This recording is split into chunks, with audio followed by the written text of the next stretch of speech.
nome do Pai, do Filho e do Espírito Santo. Amém. A graça de nosso Senhor Jesus Cristo, o amor do Pai e a comunhão do Espírito Santo estejam convosco. Bendito seja Deus que nos reuniu no amor de Cristo. Queremos apresentar ao Senhor nossa vida, nossa história, esta Semana Santa, para que o Senhor prepare o nosso coração para celebrar o Tríduo Pascal. E no seguimento de Jesus crucificado, cheguemos à ressurreição.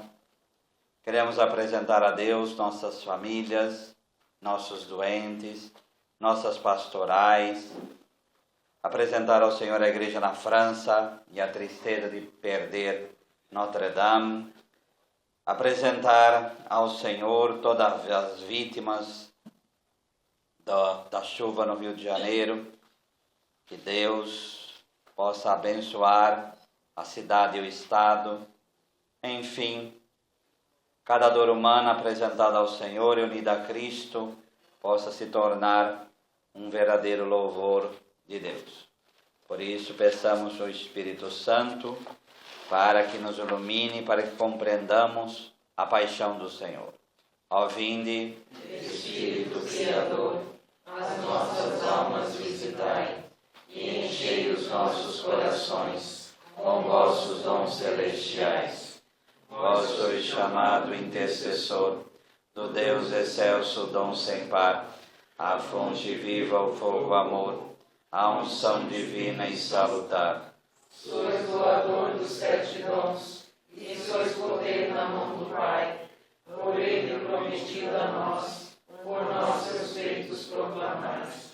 A nossa mente iluminai, os corações enchei de amor, nossa fraqueza encorajai, qual força eterna e protetor. Nosso inimigo repeli, e concedei-nos vossa paz. Se pela graça nos guiais, o mal deixamos para trás. Ao Pai e ao Filho Salvador, por vós possamos conhecer que procedeis do seu amor, fazei-nos sempre firmes crer. Então nós vamos ler aquilo que é o Evangelho, a proclamação da paixão do Senhor segundo João, que é do capítulo 18, do versículo 1 até o capítulo 19, no versículo 42. Então, antes de qualquer coisa, pegando aí a divisão aí do Evangelho de João, porque é muito importante só a gente entender isso para que possamos entrar. O Evangelho de João ele é dividido entre o livro dos sinais e o livro da glória, né? Então, primeiro o prólogo, que vai falar, como João 14, a palavra se fez carne e habitou entre nós. Então essa abertura no princípio, quer dizer, João quer mostrar o quê? Da mesma forma que o livro do Gênesis começa no princípio, o livro de João começa no princípio. Então no princípio, mas ele não começa com a criação. No princípio o verbo estava com Deus e o verbo era Deus. Ele começa antes até da própria criação. Então é essa abertura nesses 18 primeiros versículos para aquilo que vai ser a proclamação do Evangelho. E o que marca o Evangelho de João são os 7 sinais, como está aí. João 2, de 1 a 10, que é a transformação da água em vinho. Então a gente vai lembrar da boda de Caná quando a gente chegar lá na proclamação da paixão. A cura do funcionário do rei, João 4, 46 a 54. Cura do enfermo paralítico de Betesda, João 5, de 1 a 9. A multiplicação de pães e peixes, que é João 6, de 1 a 13, que vai depois dar todo o discurso sobre a Eucaristia. Jesus caminhando sobre o mar, que é João 6, 16 a 21. A cura do cego de nascença, que é João 9, que é um dos evangelhos da quaresma do ano A. E a ressurreição de Lázaro também, que é o último sinal, que é João 11, de 1 a 46. Então repare que o último sinal é a ressurreição de Lázaro. Por quê? Porque a ressurreição de Lázaro vai apontar para a própria ressurreição de Jesus, que é o evangelho de hoje, da segunda-feira da Semana Santa, que queriam matar Lázaro também junto com Jesus, tá? E aí, esses sinais, eles vão apontar para o último sinal. E o último sinal é a ressurreição do próprio Jesus, que é a paixão, morte e ressurreição de Jesus, que vai desde o capítulo 13, versículo 1 até simplesmente o final. O epílogo é a aparição na Galileia, que é o versículo 20 e 30 até 21, 25. Mas repara que há uma unidade entre 13 e 1 até o 19 e 42. Tudo isso daí é um grande sinal, que é, quando eu for elevado, atrairei todos a mim. Então, João vai trabalhando, como lá em João 6, não acreditastes porque vistes sinais. Então, essa preparação até chegar no sinal supremo, que é o que nós vamos ver hoje. A estrutura desses capítulos, isso que é bom estar na cabeça, porque senão a gente fica lendo lá na proclamação na sexta-feira e fica meio perdido, né? É tanta leitura, e é diálogo, então a pessoa fica preocupada a hora que ela tem que falar. Mas a gente esquece a estrutura da cabeça, na nossa cabeça. Então vamos lá. E é a partir dessa estrutura que nós vamos ler o texto. Primeiro, a prisão de Jesus, 18 de 1 a 13, quer dizer, todo esse processo da sua prisão. Ele preso, o filme também da Paixão de Cristo, Mel Gibson mostra bem isso. Ele preso, ele é levado diante de Anás e intermeia isso a negação de Pedro, tá? Que é do versículo 14 a 27. Interrogatório diante de Pilatos e condenação à morte. Então aí sai de Anás e Caifás e vai para Pilatos. E depois a crucificação e morte e depois o sepultamento, tá? Vamos lá, então, na prisão. Vamos ver o versículo 1 a 11. 1 a 11. Leia aí para mim. Tendo dito isto, Jesus foi com seus discípulos para o outro lado da torrente do Cedron. Havia ali um jardim, onde Jesus entrou com seus discípulos. Ora, Judas, que o traía, conhecia também este lugar, porque frequentemente Jesus e seus discípulos aí se reuniam. Judas, então, levando a corte e guardas destacados pelos chefes dos sacerdotes e pelos fariseus, aí chega, com lanternas, archotes e armas. Sabendo Jesus tudo o que lhe aconteceria, adiantou-se e lhes disse: A quem procurais? Responderam: Jesus, o Nazareu. Disse-lhes: Sou eu. Judas, que o traíra, estava também com eles. Quando Jesus lhes disse: Sou eu, recuaram e caíram por terra. Perguntou-lhes então novamente: A quem procurais? Disseram: Jesus, o Nazareu. Jesus respondeu: Eu vos disse que sou eu. Se então é a mim que procurais, deixai que estes se retirem, a fim de se realizar a palavra que diz: Não perdi nenhum dos que me deste. Então Simão Pedro, que trazia uma espada, tirou-a, feriu o servo do sumo sacerdote, a quem decepou a orelha direita. O nome do servo era Malco. Jesus disse a Pedro: Embainha a tua espada. Deixarei eu de beber o cálice que o Pai me deu? Então vamos lá. Jerusalém é assim, tem a cidade, o muro, a porta que Jesus entrou no dia lá, que foi ontem, domingo de Ramos. Então desce o Vale do Cedron, que é um riachinho, que normalmente fica seco. Então um riachinho, que de vez em quando enche por causa das torrentes lá que vem do deserto. E depois tem o Monte das Oliveiras. Então tá? Então por que lembrar que Jesus está aqui em Jerusalém, ele desce com seus discípulos, sobe de novo para ir no Monte das Oliveiras. Daí a gente fala monte, é coisinha pequena, uma colina bem pequena, por sinal, tá? Mas há uma razão por que João vai colocar o Vale do Cedron. Porque ele quer marcar. Não podia falar só assim, ele foi para o Jardim das Oliveiras? Então vamos lá para ver por quê. Vamos primeiro pegar 2 Samuel 15, versículo 23. 2 Samuel 15, versículo 23.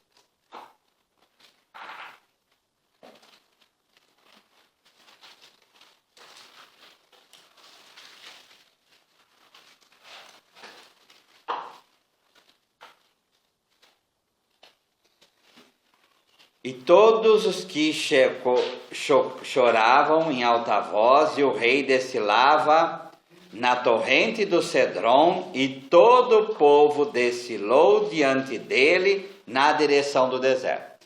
Absalão, que é um filho de Davi, ele toma o poder, e obviamente falam para Davi, ou você foge, você vai morrer. Então, Davi faz o quê? Ele faz o percurso de Jesus. Ele sai de Jerusalém, ele desce, passa pelo Vale do Cedron, sobe, e depois ele vai ser humilhado, aquela coisa toda. Ele sobe o Monte das Oliveiras para ir para o deserto e sair de Jerusalém, para ele não ser morto. Da mesma forma que Davi foi traído, o filho de Davi, que é Jesus, é traído também. É o mesmo caminho. Deu para entender? Tá? Vamos pegar Joel, profeta Joel, capítulo 4.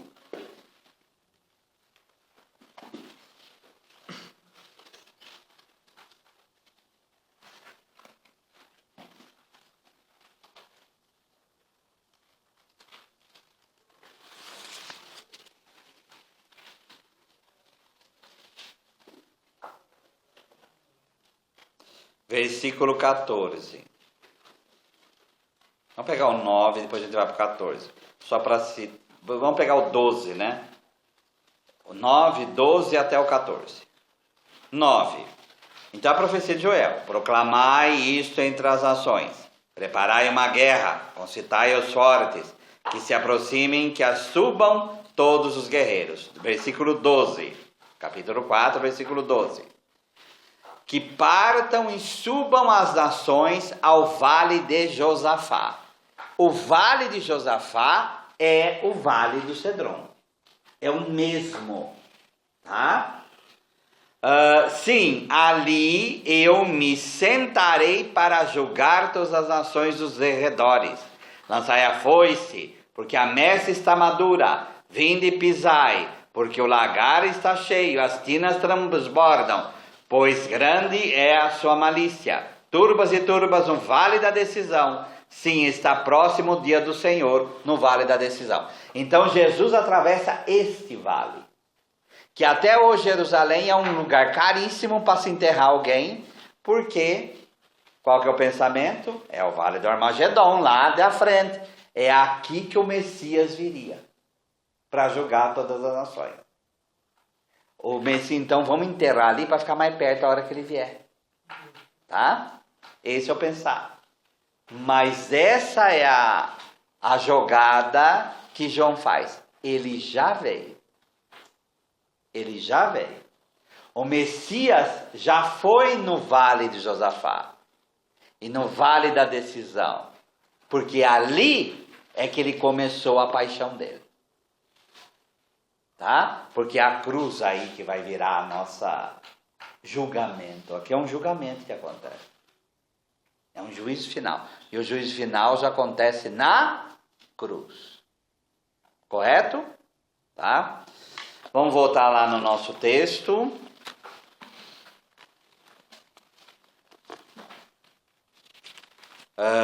No versículo, como está aí no nosso papel aí, no versículo 5, tá?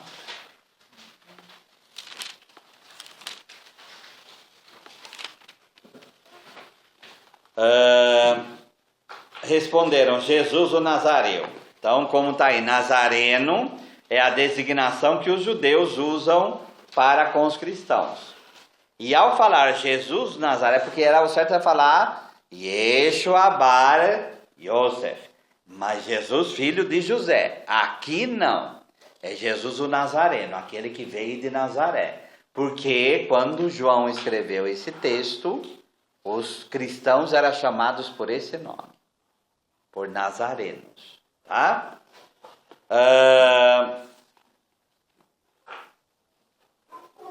Disse-lhe, eu sou. Aqui está sou eu, mas como está embaixo, aqui está falando, eu sou.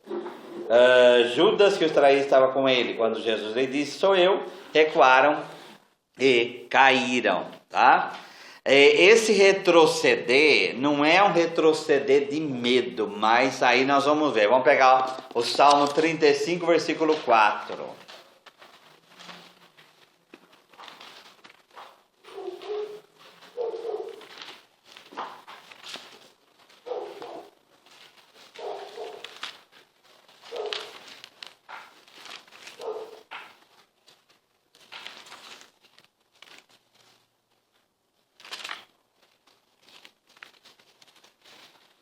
Fiquem envergonhados e arruinados os que buscam tirar a minha vida, voltem-se para trás e confundidos os que planejam o mal contra mim. Quer dizer, é uma coisa de exercício de poder. Para o evangelista João, Jesus, ele não é um fraco. Ele é que se entrega, mas ele não perde a majestade. Então, se vocês reparar o texto daqui para diante, quem está julgando, quem está à frente do processo, não são as pessoas. Para João é o próprio Jesus que está à frente de tudo. Ele ele se entrega, mas no comando está ele. Ficou claro? Tá? 40:15, que está aí pertinho. Salmo 40:15. Eu estou seguindo a folha. Fiquem envergonhados e confusos que buscam minha vida para perdê-la. Recuem, fiquem envergonhados os que desejam a minha desgraça. 56:10.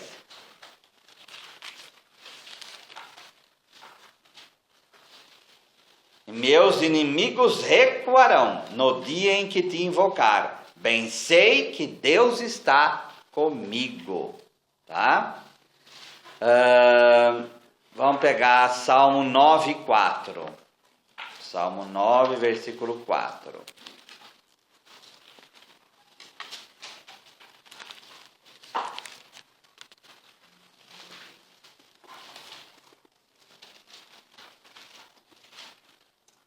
Meus inimigos voltam atrás, tropeçam e somem a tua presença. Então dá aquela impressão do quê? Os inimigos se afastam e somem da tua presença porque eles reconhecem o teu poder. O teu poder. Vamos lá, 27:2.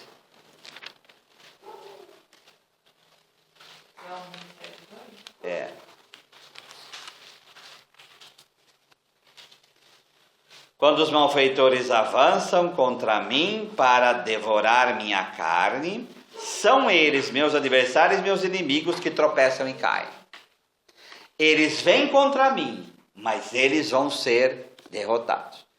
Há autores que vão falar que essa coisa toda, deles caírem, não é medo, mas já é, quando ele proclama eu sou, ele proclama que ele é Deus. É tipo o quê? Vocês vão se curvar e vão adorar. E isso acontece mais 2 vezes. Né? No versículo 7, a espada aí pode ser uma grande faca, não precisa ser uma cimitarra, né? Aí, o emblema da violência. Vamos pegar Isaías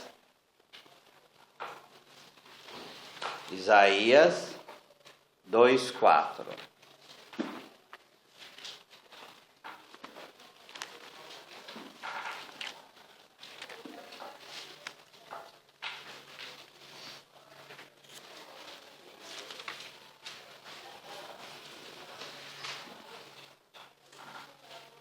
Ele julgará as nações corrigirá muitos povos.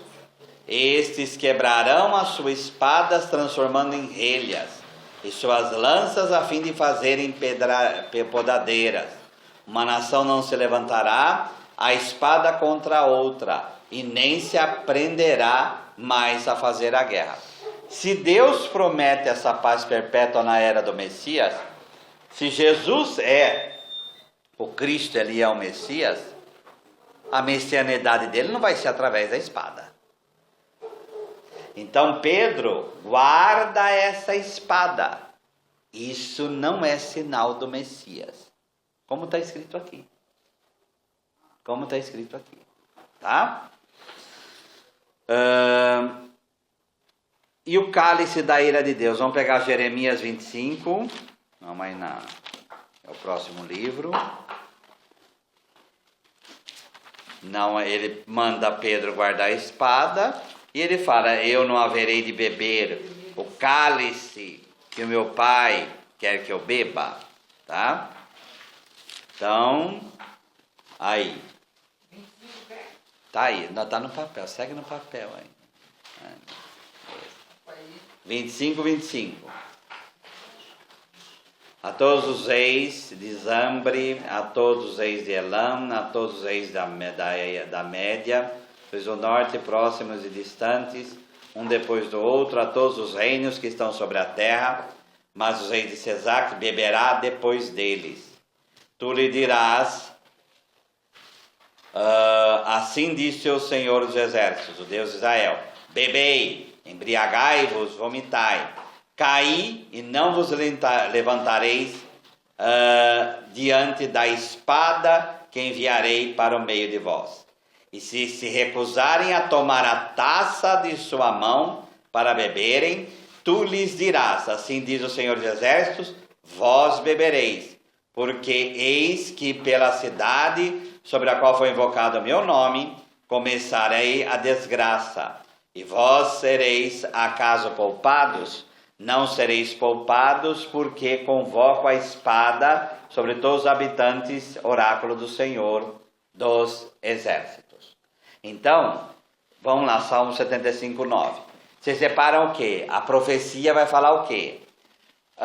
Beber o cálice nada mais é do que aceitar a justiça da ira de Deus sobre cada um de nós. O que Jesus fala? Eu vou beber, você não pode me impedir. Jesus assume toda a ira de Deus sobre o pecado e ele carrega essa ira do pecado sobre ele. Tá? Então vamos lá. Salmo 75:9. Pois na mão do Senhor há uma taça, em que se fermenta um vinho com especiarias. Ele o derramará até as escórias o sugarão. Escória é a marca dentro do cálice, porque não é de vidro, é de metal. E todos os ímpios da terra o sorverão. Quer dizer, todo mundo vai aí se arcar com a justiça de Deus. Tá? Vamos voltar lá no nosso texto.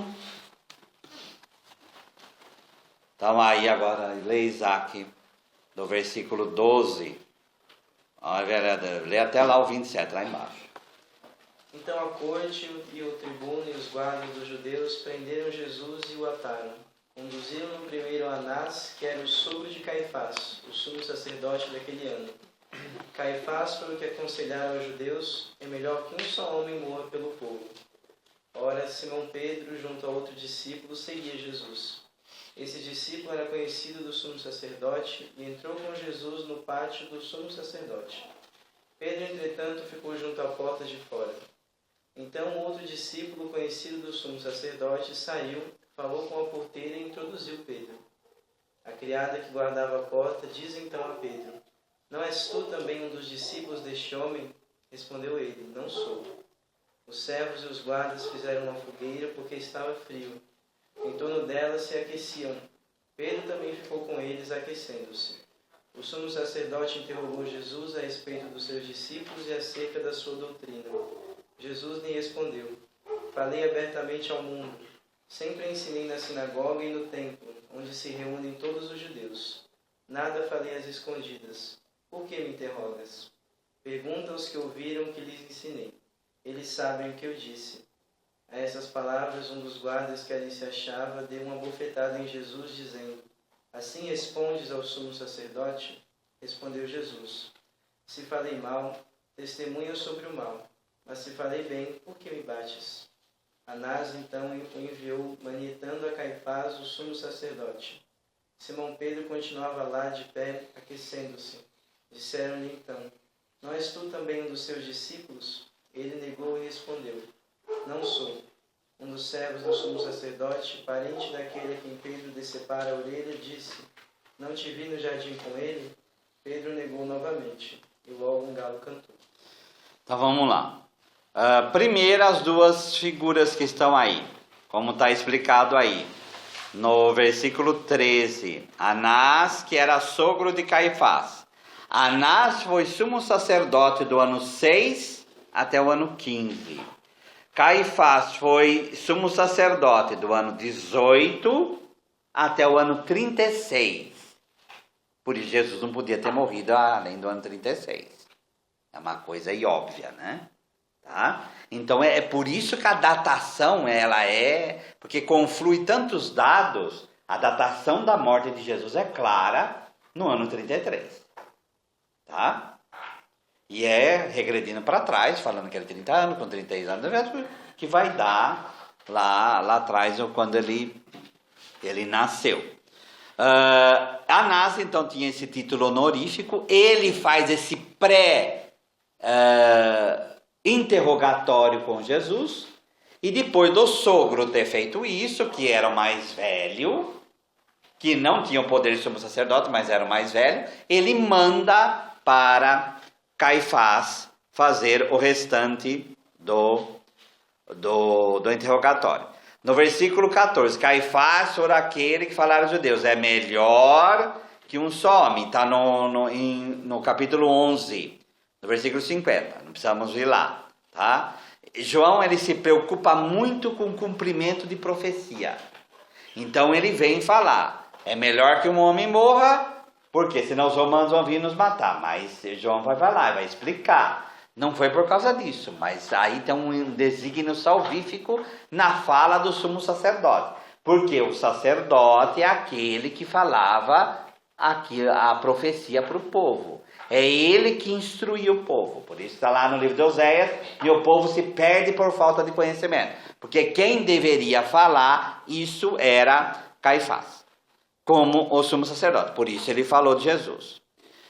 Interessante, aí no João se preocupa, no número 1 aí, em recordar no versículo 14, que então ele fez esse consentimento.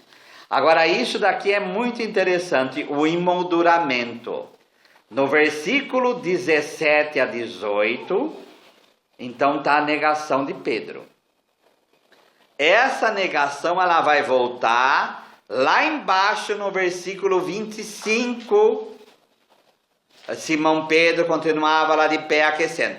No meio disto está o testemunho de Jesus. E o autor lá do documentário, acho que aqui é o comentário da Loyola, ou não lembro se é o comentário da Loyola Peregrino, ele vai falar assim: enquanto Jesus é amor, é entrega e é testemunho, eu falei às claras, eu falei, leva uma bofetada por causa disso. E aí ele vai falar: explica por que você fez isso. Se foi seu mal, fala testemunho animal. Se falei bem, porque me bates. Tá?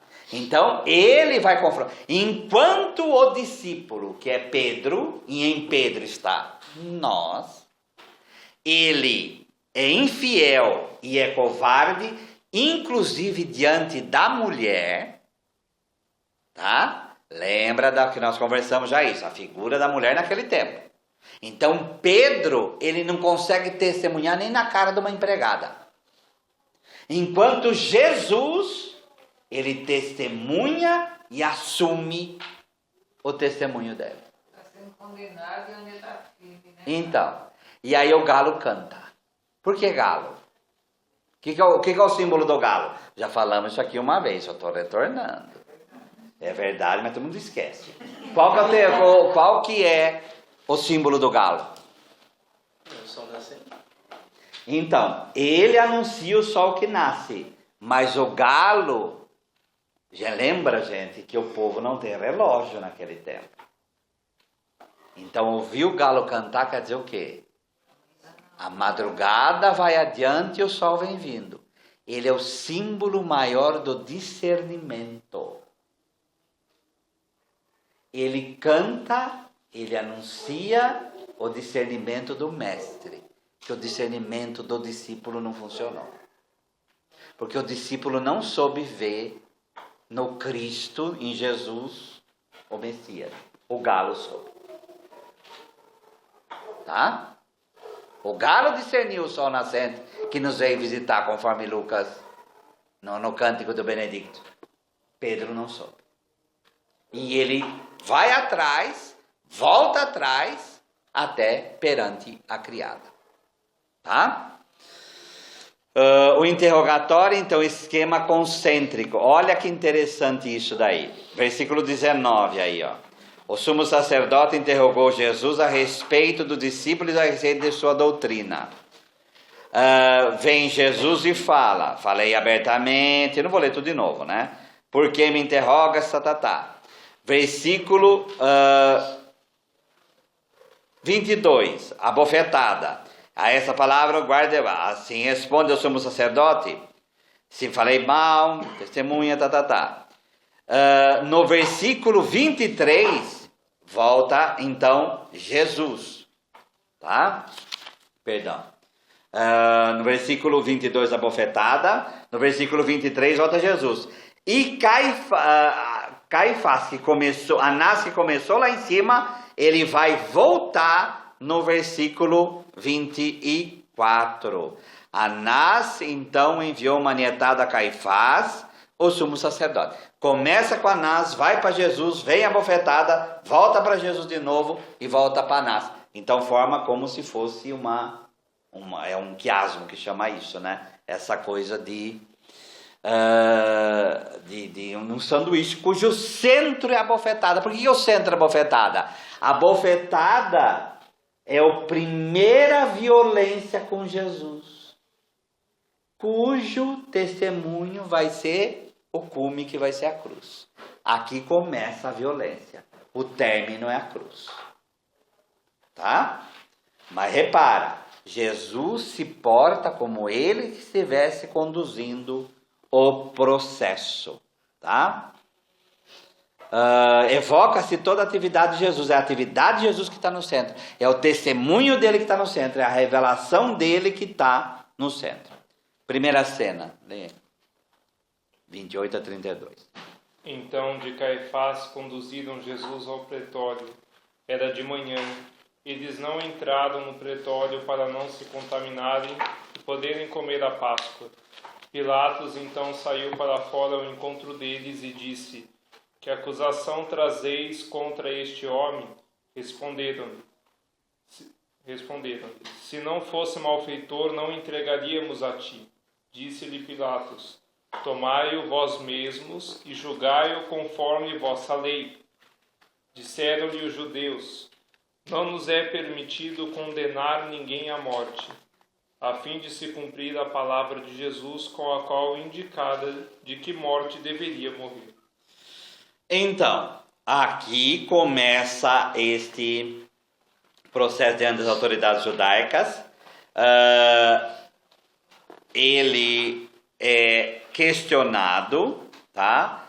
E aí é levado para diante de Pilatos. Então vamos pegar João 1:29 aí que está aí.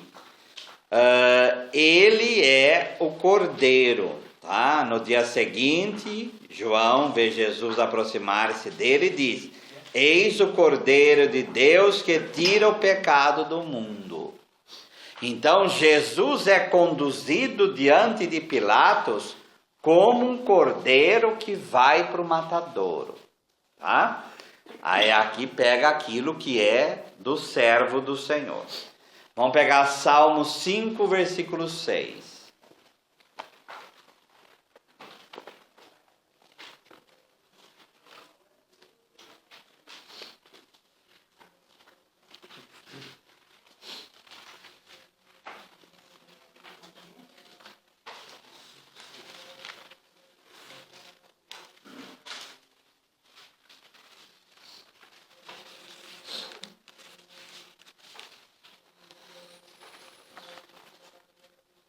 Não, os arrogantes não se mantêm na sua presença, odeia todos os malfeitores. Né?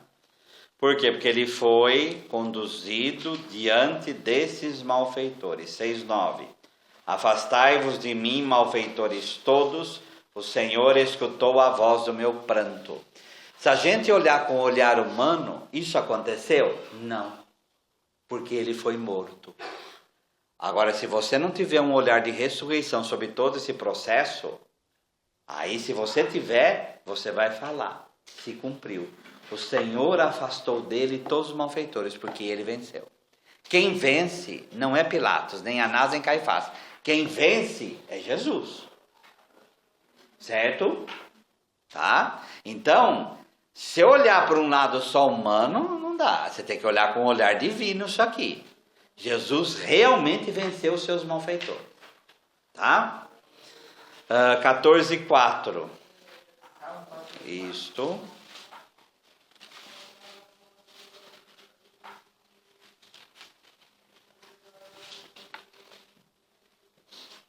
Não sabem todos os malfeitores que devoram meu povo, como se comessem pão e não invocam o Senhor?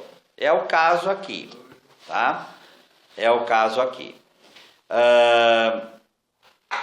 Essa coisa, vamos voltar lá no nosso texto. Teu povo e teus chefes se entregaram a mim, que fizeste? Jesus se apresenta... não, esse é depois. Disseram, não, no 31, disseram aos judeus, não nos é permitido condenar ninguém à morte. Porque como eles estão sob a jurisdição romana, eles estão vinculados ao Império Romano, o Império tira o poder deles de julgar.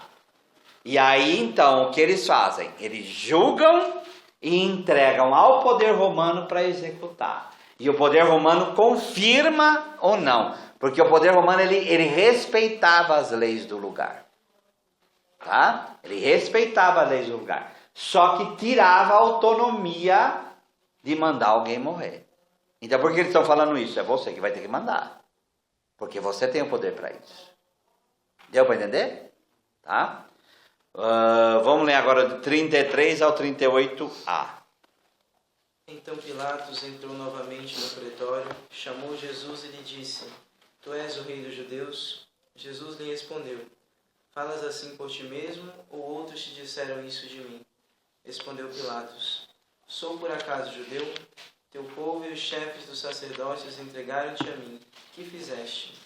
Jesus respondeu: Meu reino não é deste mundo. Se meu reino fosse deste mundo, meus súditos teriam combatido para que eu não fosse entregue aos judeus. Mas meu reino não é daqui. Pilatos lhe disse: Então tu és rei? Respondeu Jesus: Tu dizes, eu sou rei. Para isso nasci e para isto vim ao mundo, para dar testemunho da verdade. Quem é da verdade, escuta a minha voz. Disse-lhe Pilatos: O que é verdade? E tendo dito isto, saiu de novo e foi ao encontro dos judeus e lhes disse: Não encontro nele nenhum motivo de condenação. É costume entre vós que eu vos solte um preso na Páscoa. Quereis que vos solte o rei dos judeus? Então eles gritaram de novo, clamando: Esse não, mas Barrabás. Barrabás era bandido. Tudo bem, então aí a duas cenas. Reparem que, por que aí é separado por cena? É como se fosse um verdadeiro teatro mesmo, tá? Então, sai, vem para fora, vai para dentro, vem para fora, vai para dentro, vem para fora, tá? Então, primeiro, reparem que, vamos analisar o texto aí. Então, Pilatos entrou novamente no pretório. Então, aí começa a nova cena, tá? Tu és o rei dos judeus? Mas ele não responde nem sim nem não. Ele volta a questionamento.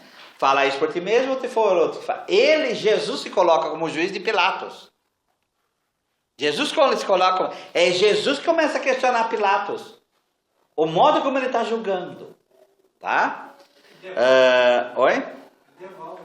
Devolve a pergunta. Sou por acaso judeu? Eu não sou judeu. Teus chefes te entregaram. O que fizeste? Jesus respondeu: meu reino não é deste mundo. Olha a pergunta: que fizeste? Qual a resposta? Meu reino não é deste mundo. O que ele está falando? Eu não sou o rei que você pensa. Esse reinado que eu falo não tem nada a ver com aquilo que você pensa, com aquilo que você é e com aquele que você serve. Certo?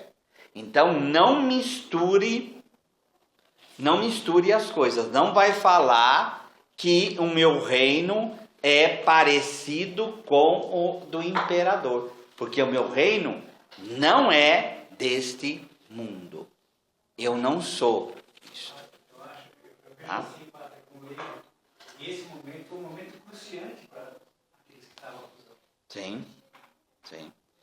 E ele também está julgando eles também, né? Também está julgando eles também. Outra coisa aí, tá? Agora então o tema é o reino, essa realeza que vem do alto, e depois vai entrar no processo aí de Barrabás, que é a terceira cena aí, né? Quem é da verdade ouve a minha voz. Pilatos diz o que é a verdade. Ele não está querendo saber a resposta a coisa nenhuma, tá?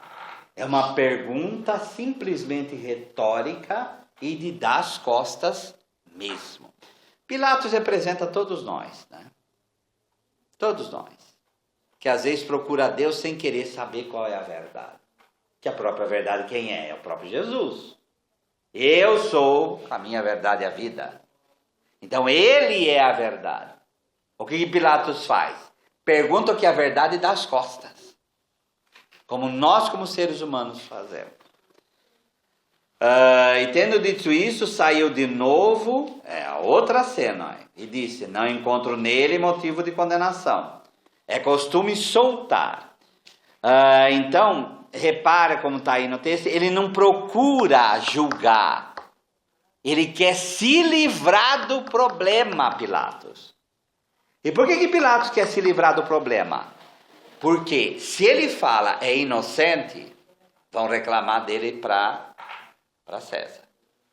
Se ele condena, ele tem medo de revolta também dos discípulos de Jesus. Ele não sabe quem é. Então ele quer se livrar. Vamos indultar. Vamos tirar, vamos perdoar ele. Manda ele embora, tira esse negócio daqui, porque isso aqui está acabando com a minha vida. Certo? É isso que ele está falando. Tá? Aí vem esse costume de colocar, né? A clemência aí, né? O inocente, vamos pegar Salmos 7,17.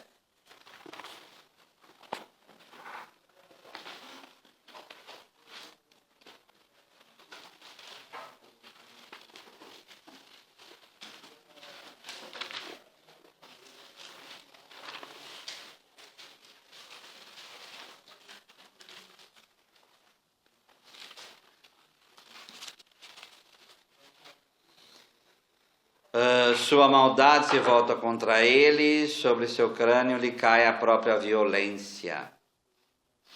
Eu agradecerei, acho que não é isso não. Vai saber.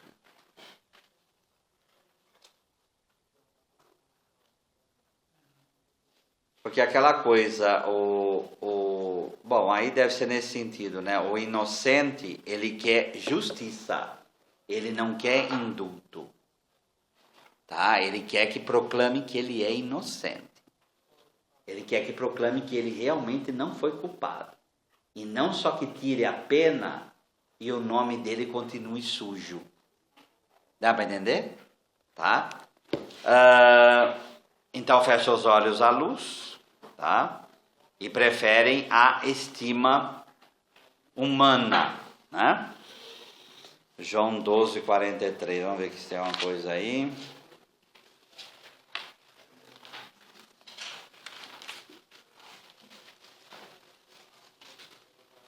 Pois amaram mais a glória dos homens do que a de Deus. É isso daí. né?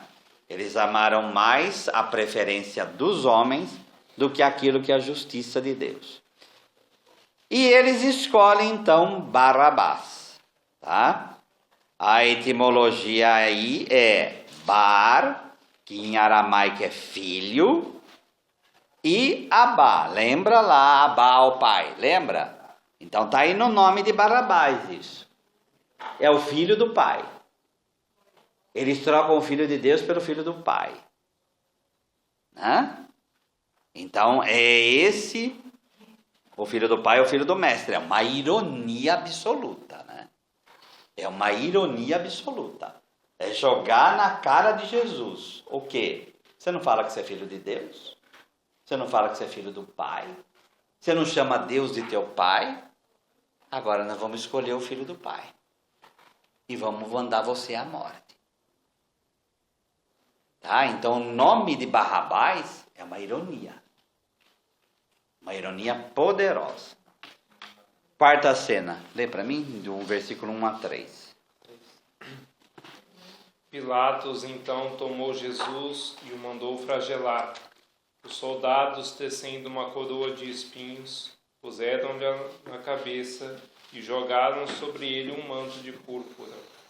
Aproximando-se dele, diziam: Salve, Rei dos Judeus! E o esbofeteavam.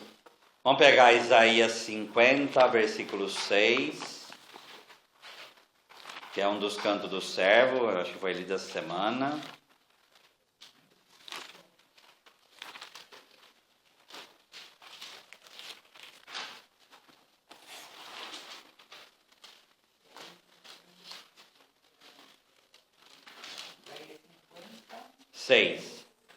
Ofereci o dorso aos que me feriam e as faces aos que me arrancavam os fios da barba.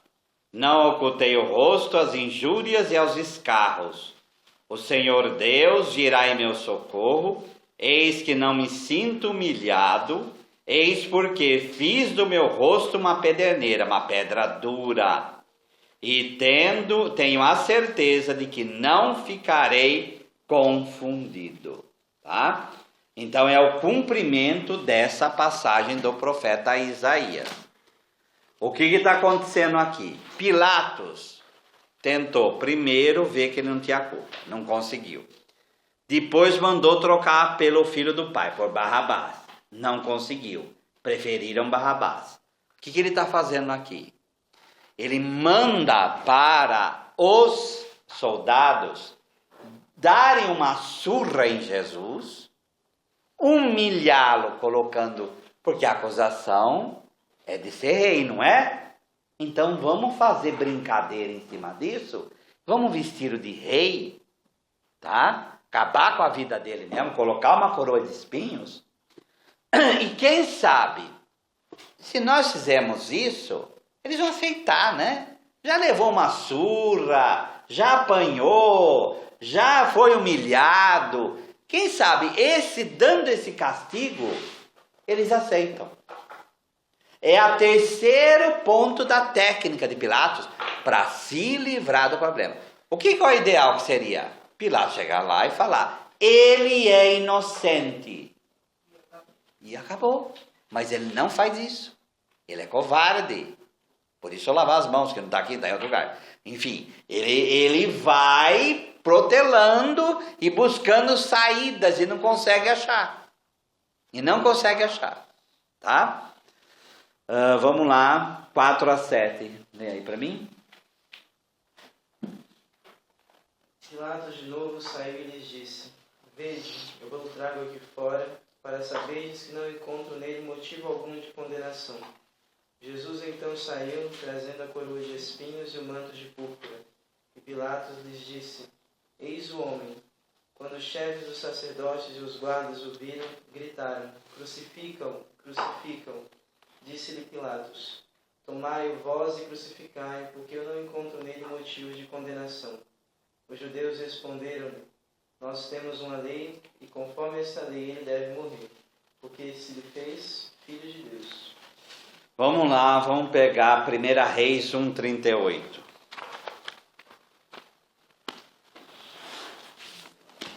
1 1 Reis 1:38. Aí tem outras passagens, depois se vocês quiserem, vocês vejam, tá? Porque não vai dar tempo de ficar vendo todas, né? Desceram, pois, o sacerdote Sadoc, o profeta Natã, Banaías, filho de Joiada, os sereteus e os feleteus, fizeram Salomão montar na mula, como o caso de Jesus ontem. Davi o conduziram a Gion. O sacerdote Sadoc apanhou na tenda o chifre com óleo e ungiu Salomão. Soaram a trombeta e o povo gritou: viva o rei Salomão. Tá? 46 aí, versículo aí. Um pouco para baixo aí. Isso é uma apresentação de rei, tá? Além disso, Salomão, que está sentado no trono real, e os oficiais do rei já vieram felicitar o rei Davi, nosso Senhor, dizendo: que Deus te glorifique o nome de Salomão, mais ainda que o teu, e que ele engrandeça o teu trono mais do que o teu. Então o rei se prostrou sobre o leito, e assim falou: bendito seja o Senhor, Deus de Israel, que permitiu que os meus olhos vissem hoje alguém sentar-se sobre o meu trono. O que eles falam? Viva o rei Salomão. O que falam para Jesus? Crucifica-o. Aqui ele é colocado no trono, pega um chifre, tá? E derrama o chifre com óleo, aquele besunta o rei. E coroa. O que é falado para Jesus? Eis o rei? Não. Ide hoanthropos. Ide no grego não é eis, só de apontar. Ide é veja, no imperativo. Veja o homem. Por isso a gente no latim quer dizer ide, eis, né? Está aqui. Mas é muito mais poderoso. Veja o homem, não o rei. Não o rei. Tá? E que rei é esse? Coroa de espinho, humilhado e massacrado. Essa é a apresentação. Ele é rei, massacram ele naquilo que ele é chamado para desmontar ele. Deu para entender? Tá? Então, isso que Pilatos faz a ele sair é essa apresentação da coroação do rei. Mas é a maior humilhação que possa haver. Deu para entender? Tá? Vamos lá, sexta cena. Quando Pilatos ouviu essa palavra, ficou ainda mais aterrado. Tornando a entrar no pretório, disse a Jesus: de onde és tu? Mas Jesus não lhe deu resposta. Disse-lhe então Pilatos: não me respondes? Não sabes que eu tenho poder para te libertar e poder para te crucificar? Respondeu-lhe Jesus: não terias poder algum sobre mim, se não te fosse dado do alto. Por isso, quem a ti me entregou tem maior pecado. Vamos pegar 2 Crônicas 19. Espero que não tenha errado aqui também. 2 Crônicas 19, 6, 7.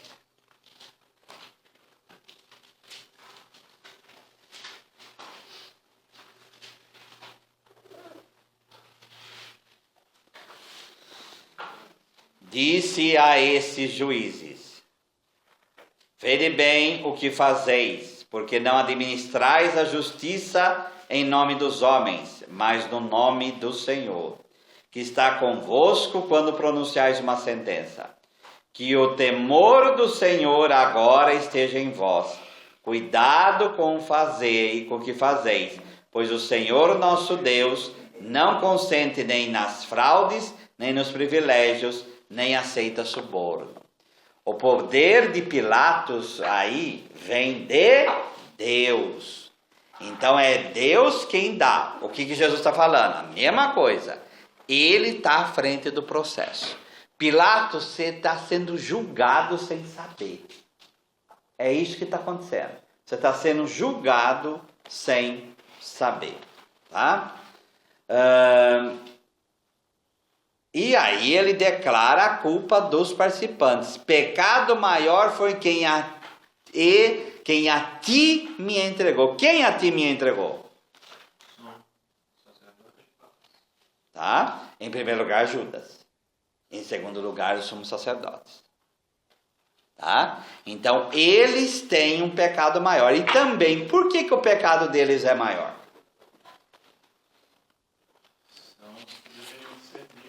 Então, eles deveriam ver que ele é o Messias. Eles que deveriam ver que ele é o Messias. E eles é que não viram. E ainda faz o contrário, ainda manda matar ainda. Sabe? Vamos lá. Aqui não vai dar coisa, eu vou comparativo, aqui no Jeremias 3,11, que não precisa ir lá. E o Senhor me disse, a renegada Israel é mais justa do que a infiel Judá. Né? Isso não é para nós hoje, uma palavra para sacerdotes. É. Que igreja é essa? Não, aqui é os sacerdotes judeus do templo. Tá? Legal. A gente está acostumado, né? Padre, Sim. sacerdote, Não. para servir. Sim. Vamos lá, 12 a 16. A conclusão do processo. Daí em diante, Pilatos procurava libertá-lo, mas os judeus gritavam: se o soltas, não és amigo de César. Todo aquele que se faz rei opõe-se a César. Ouvindo tais palavras, Pilatos levou Jesus para fora, fê-lo sentar no tribunal no lugar chamado Pavimento, em hebraico Gábata. Era o dia da preparação da Páscoa, perto da 6ª hora. Disse Pilatos aos judeus: eis o vosso rei. Eles gritavam: a morte, crucificam. Disse-lhes Pilatos: crucificarei o vosso rei? Os chefes dos sacerdotes responderam: não temos outro rei a não ser César. Então Pilatos o entregou para ser crucificado. Então, esse processo todo marca aqui, como está dito aqui, se preocupa em anotar a referência litúrgica e a hora. A 6ª hora é o meio-dia. Tá? Então ele marca a hora e Pilatos fazia o tempo todo. E ele chantageando o tempo todo, até conseguir a condenação. E aí entrega para ser realmente crucificado. Olha agora aí a cena da crucificação. Vamos analisar o versículo 17 até o fim agora. A primeira cena, Jesus carrega a cruz. A segunda cena é a tabuleta, rei dos judeus. A terceira, 10ª estação, Jesus é tirado as vestes. Quarta cena, as mulheres e os discípulos ao pé da cruz. Quinta cena, a consumação, Jesus morre. Sexta cena, o sangue e a água. E a 7ª cena, o enterro. A primeira cena, Jesus carrega a cruz. E a 7ª cena, Jesus é tirado da cruz. Olha com o esquema como é feito. A primeira, Jesus carrega a cruz. A 7ª, ele é tirado da cruz. Na primeira, joga a cruz em cima dele. Na 7ª, tira a cruz dele. Ele da cruz. Tá? Na segunda, que é a cena da tabuleta, Pilatos trata com as autoridades judaicas. E na 6ª cena, do sangue e da água, vem aquela coisa de ele não é rei, né? Ele se diz rei dos judeus. Terceira cena das vestes. Eles tiram as vestes de Jesus e jogam dados nela. A quinta cena é aquela coisa de colocar água na boca dele, vinagre na boca dele, aquela coisa. Então são os soldados. A quarta cena aqui é o centro, que é as mulheres e os discípulos. E quem é as mulheres? Maria, a Nossa Senhora aqui vem representar a igreja, o discípulo amado, cada um de nós. Tá? Então, ela é o centro. No meio de ir para a cruz, tirar da cruz, ser julgado rei dos judeus, ele não é rei dos judeus, entre os soldados que massacram e matam, está a igreja, representada pela Mãe do Senhor. Lembra lá que eu falei de bodas de Caná, tá? E aqui a presença do discípulo, que somos cada um de nós, tá? Vamos lá, primeira cena, 17 a 28. Então eles tomaram a Jesus, e ele saiu carregando sua cruz, e chegou ao chamado lugar da caveira, em hebraico chamado Gólgota, onde o crucificaram, e com ele 2 outros, um de cada lado e Jesus no meio. Pilatos redigiu também um letreiro e o fez colocar sobre a cruz. Nele estava escrito: Jesus Nazareu, o Rei dos Judeus. Esse letreiro muitos judeus o leram, porque o lugar onde Jesus fora crucificado era próximo da cidade e estava escrito em hebraico, latim e grego. Disseram então a Pilatos, os chefes dos sacerdotes dos judeus: não escrevas o Rei dos Judeus, mas este homem disse: eu sou o Rei dos Judeus. Pilatos respondeu: o que escrevi, escrevi. Os soldados, quando crucificaram Jesus, tomaram suas roupas e repartiram em 4 partes, uma para cada soldado, e a túnica. Ora, a túnica era sem costura, tecida com uma só peça, de alto a baixo. Disseram entre si: não a rasguemos, mas tiremos a sorte para ver com quem ficará. Isso a fim de se cumprir a escritura que diz: repartiram entre si minhas roupas e sortearam minha veste. Foi o que fizeram os soldados. Perto da cruz de Jesus permaneciam de pé sua mãe, a irmã de sua mãe, Maria, mulher de Clopas, e Maria Madalena. Jesus, então, vendo a mãe, e perto dela o discípulo a quem amava, disse à mãe: mulher, eis aí teu filho. Depois disse ao discípulo: eis tua mãe. E a partir desta hora o discípulo a recebeu em sua casa.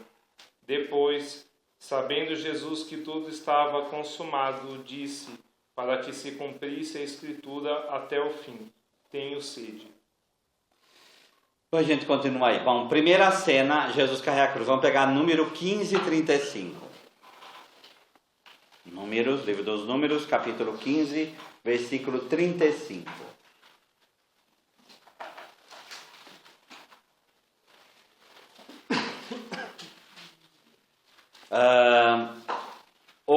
Aquele que é condenado, tá? Ele carregou sobre si nossas dores, que é Isaías 53:4. Aquele que é condenado, como que fazia?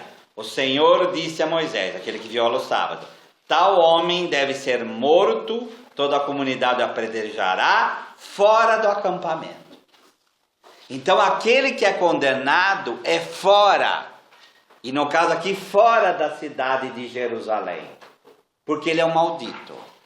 Então maldito não é para ser ali dentro da cidade, o sangue dele seja derramado para fora, tá? E ele voltará para Jerusalém ressuscitado. Vamos pegar o Salmo 22:17.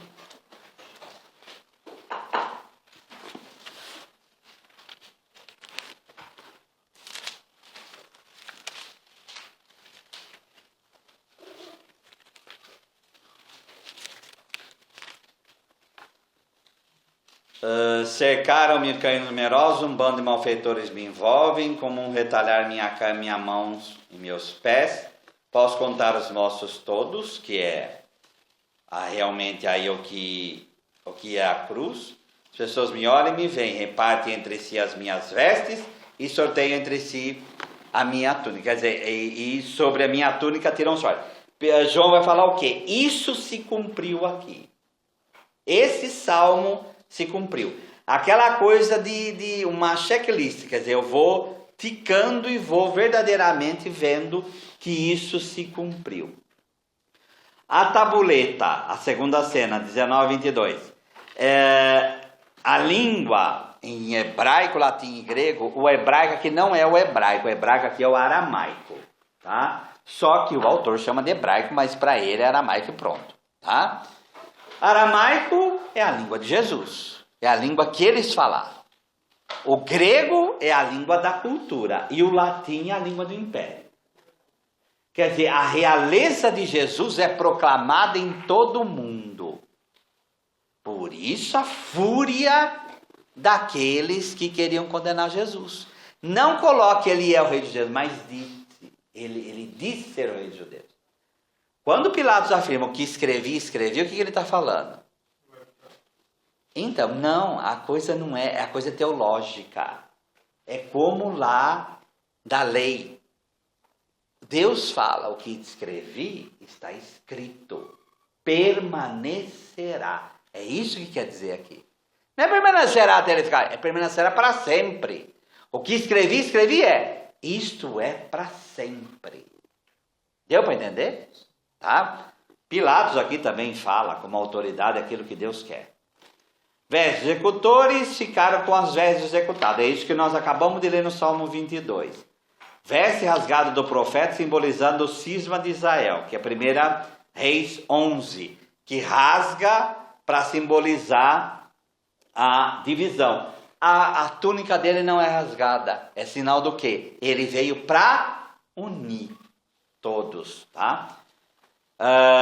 As mulheres dos discípulos, essa é a cena central, vai lembrar Caná, porque Caná tem matrimônio, água, vinho, lembrar que o vinho é o sangue da uva, conforme Gênesis 48, é a nova aliança. Mulher, não chegou a minha hora, aqui chegou a hora dele. Então a ponte do primeiro sinal com o último. E o matrimônio por quê? Porque é a união plena de Deus com o ser humano. Então essa parte aqui é o centro. Maria como a nova Eva. Então a mulher vai pisar na cabeça da serpente e ela vai contra o seu calcanhar. E contra o calcanhar, gente, é perseguição. Então a serpente vai perseguir, mas ela vai ser vencida. E quem vence é a mulher. E a mulher está lá aos pés da cruz. Porque ela vence. A mulher venceu. Sim ou não? Sim. Lembra? Compara Maria com Pedro. Pedro teve medo até da mulher. E essa mulher enfrentou até os soldados para estar lá. Certo? Tá? Mas representa não só Maria, mas a igreja como um todo. Tá? Vamos lá, 28 a 30. Depois, sabendo Jesus que tudo estava consumado, disse para que se cumprisse a escritura até o fim: tenho sede. Estava ali um vaso cheio de vinagre. Fixando então uma esponja embebida de vinagre no ramo de sopa, levaram-na à sua boca. Quando Jesus tomou o vinagre, disse: está consumado. Inclinando a cabeça, entregou o Espírito. Como era a preparação aos judeus para que os corpos não ficassem na cruz durante o sábado, porque esse sábado era o grande dia, pediram a Pilatos que lhes quebrassem as pernas e fossem retirados. Vieram então os soldados e quebraram as pernas do primeiro e depois do outro que fora crucificado com ele. Chegando a Jesus e vendo-o já morto, não lhe quebraram as pernas. Mas um dos soldados transpassou-lhe o lado com a lança e imediatamente saiu sangue e água. Aquele que viu dá testemunho e seu testemunho é verdadeiro.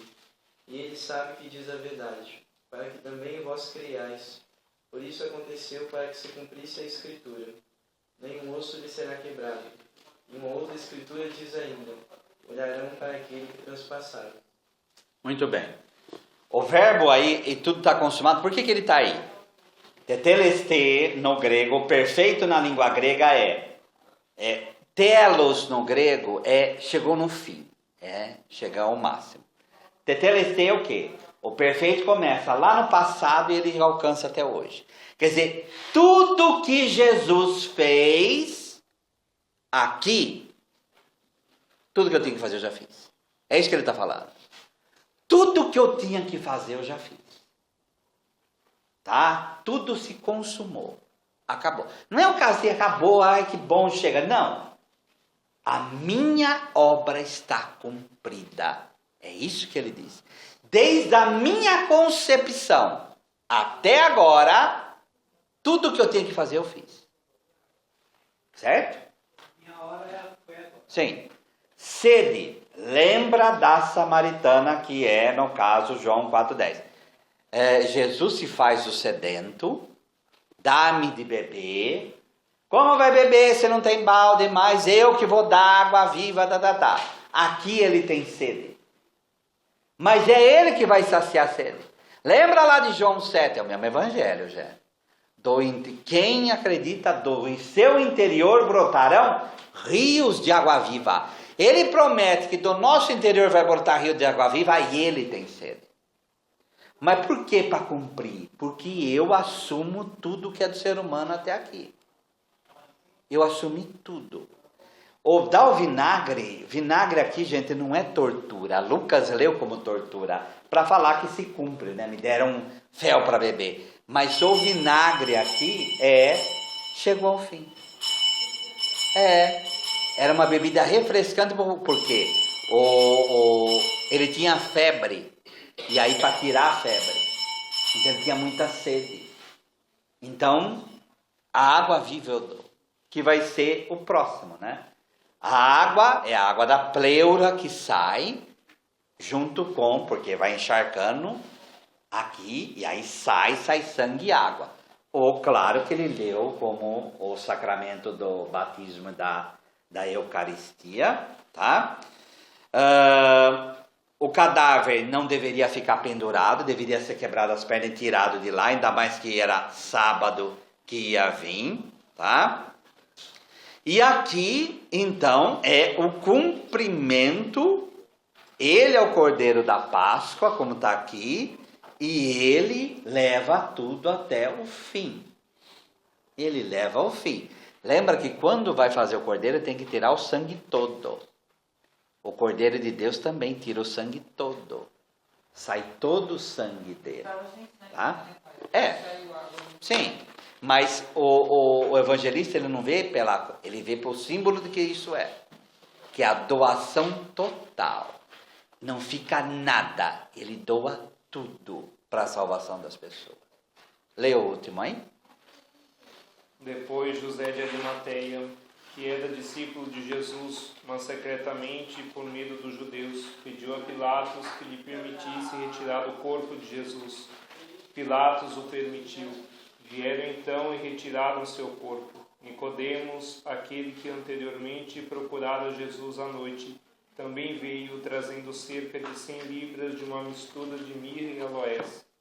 Eles tomaram então o corpo de Jesus e o envolveram em faixas de linho com os aromas, como os judeus costumam sepultar. Havia um jardim no lugar onde ele fora crucificado, e no jardim um sepulcro novo, no qual ninguém fora ainda colocado. Ali então, por causa da preparação dos judeus e porque o sepulcro estava próximo, eles depuseram Jesus.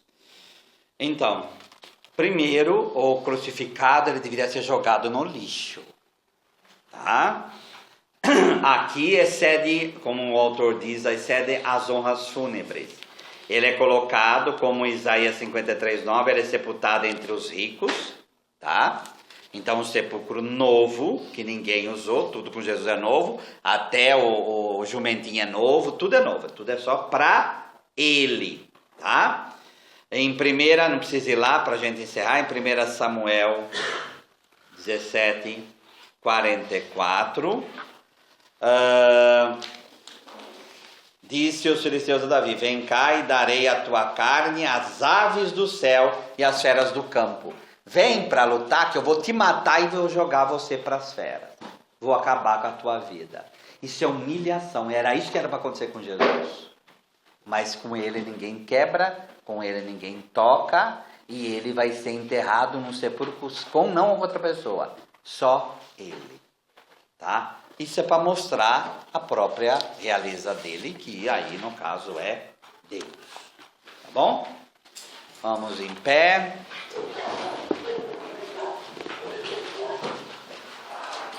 Senhor esteja convosco. Ele está no meio de nós. Abençoe-vos Deus Todo-Poderoso, Pai e Filho e Espírito Santo. Amém. Em paz, que o Senhor vos acompanhe. Graças a Deus.